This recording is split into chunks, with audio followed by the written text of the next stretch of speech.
श्री शिवाय नमस्तुभ्यम।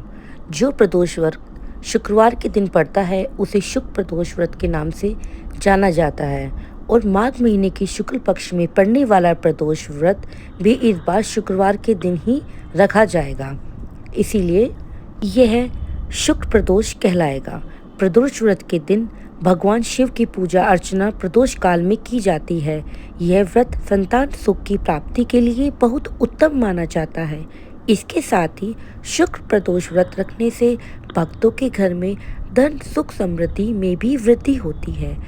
आइए जानते हैं माघ महीने के शुक्ल पक्ष के प्रदोष व्रत की तिथि और इस दिन रहने वाले शुभ यानी प्रदोष काल के समय के बारे में। कौन कौन से शुभ और अशुभ संयोग है इस दिन बन रहे हैं, यह भी आप जानेंगे। इस बार त्रयोदशी तिथि 30 जनवरी दिन शुक्रवार को सुबह 11:10 से शुरू हो जाएगी और त्रयोदशी तिथि का समापन 31 जनवरी दिन शनिवार को सुबह 8:25 पर होगा। क्योंकि प्रदोष काल का समय केवल 30 जनवरी दिन शुक्रवार को ही प्राप्त होगा और त्रयोदशी तिथि इस दिन पूरे दिन रहेगी, इसलिए इस बार जो व्रत रखा जाएगा वह 30 जनवरी के दिन शुक्रवार को ही रखना है। शनिवार के दिन प्रदोष व्रत नहीं रखना है। 30 जनवरी शुक्रवार को ब्रह्म मुहूर्त सुबह 5:35 से 6:23 तक रहेगा। सूर्योदय होगा सुबह 7:11 पर। सूर्यास्त का समय रहेगा शाम को 6:08 पर। इस दिन शुभ मृगशीर्ष नक्षत्र सुबह 5:29 तक रहने वाला है। इसके बाद में आर्द्र नक्षत्र आरंभ हो जाएगा। राहु काल होगा सुबह 10:30 बजे से दोपहर 12 बजे तक रहेगा। प्रातःकाल पूजा मुहूर्त जो है वह 5:51 से 7:10 तक रहेगा। भले ही त्रयोदशी तिथि देर से प्रारंभ हो रही है, लेकिन फिर भी सुबह की जो पूजा है वह हमें शुभ मुहूर्त में ही कर लेनी है।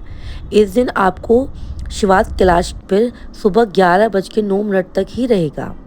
वैसे तो प्रदोष काल में आपको मुख्य पूजा करनी चाहिए, लेकिन सुबह के समय आपको जिस पर शिवास कैलाश पर रहेगा उस समय तक भी शिवलिंग पर जल, दूध, दही, पंचामृत आदि अर्पित जरूर करना चाहिए और विधि विधान से पूजा करें।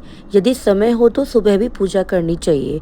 शिवलिंग पर जल चढ़ाने के बाद दीप जलाएं, घी का दीप, अक्षत अर्पित करें, चावल, चंदन लगाएं, बेलपत्र, भानु, धतूरे अर्पित करें। इस दिन प्रदोष काल का समय जो कि शाम को 5:23 से 6:53 तक रहेगा, तो शाम की पूजा आपको इसी शुभ मुहूर्त में करनी है। इसके बाद आप व्रत खोल सकते हैं।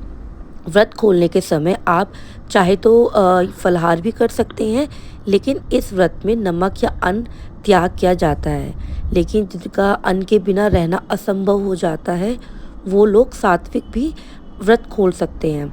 आज के दिन सच्चे मन से मृत्युंजय मंत्र का जाप करने से भगवान की कृपा से स्वास्थ्य और निरोगी जीवन की प्राप्ति होती है। शिव गायत्री मंत्र और विग्रह महादेव धीमी तत्रो यत तत्रो इस मंत्र का जाप शिवलिंग पर जल अर्पित करने के समय पूजा करते समय करना चाहिए। किसी भी विशेष मनोकामना की पूर्ति के लिए इस दिन मंदिर जाकर दूध, दही, घी, शहद, काले तिल आदि सामग्री से शिवलिंग का अभिषेक करें और इसी समय से लगातार सच्चे मन से ओम नमः शिवाय मंत्र का जाप करें।